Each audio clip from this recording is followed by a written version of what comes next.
ఎలా రా అని పిలిచాడు శక్తి తాత.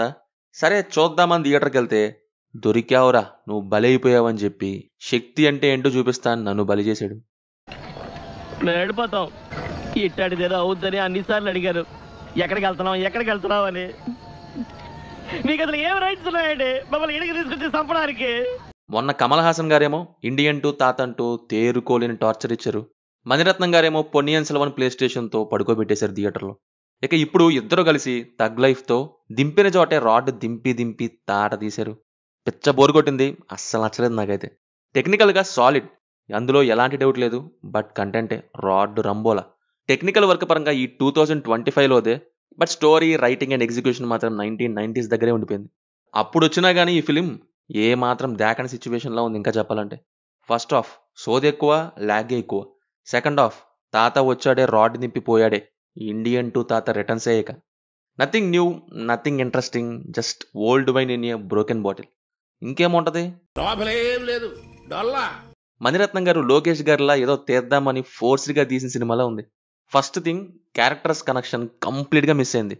శక్తిరాజ్ కానీ, అమర్ కానీ, ఇంకా గ్యాంగ్లోని మెంబర్స్, హెవీ కాస్టింగ్ కోసం తీసుకున్న జోజు జార్జ్ కానీ, త్రిష కానీ, అశోక్ సెల్వన్ కానీ ఏదో పెద్దగా తీసుకున్నాం కమల్ మూవీ, మణిరత్నం మూవీ అని తప్ప అక్కడ ఆయన క్యారెక్టర్ కనెక్షన్లోనే మిస్ అంటే ఇంకా వేరే వాళ్ళు అసలు కనిపించవు కూడా.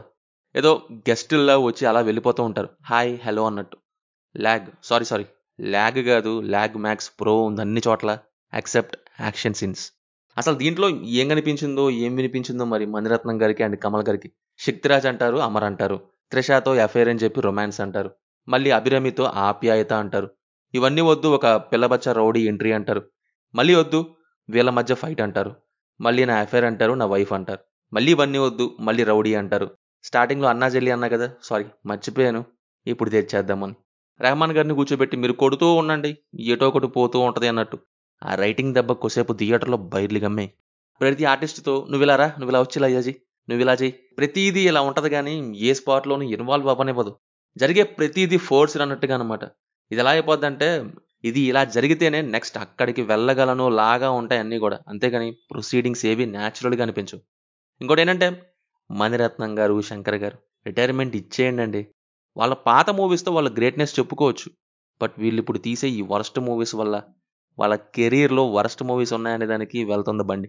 మొత్తానికి కమల్ గారు ఇద్దరితో చేసి ఆ ఇండియన్ తాత ఈ శక్తిరాజ్ తాతతో చూసేటోళ్ళకి తాట తీసినట్టు అయిపోయింది. పర్ఫార్మెన్సెస్ వైజ్ అందరు యాక్టింగ్ బాగుంది, ఒకరు ఎక్కువ ఒకరు తక్కువ అనేం లేదు.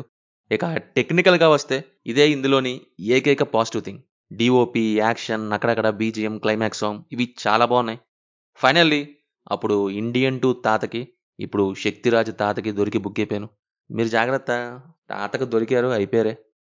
ఇది మరి సంగతి. సినిమా చూసారా? మీకు ఎలా ఉందో కింద కామెంట్స్లో మాతో తప్పకుండా షేర్ చేసుకోండి. Will meet in next video. Thank you. జై హింద్.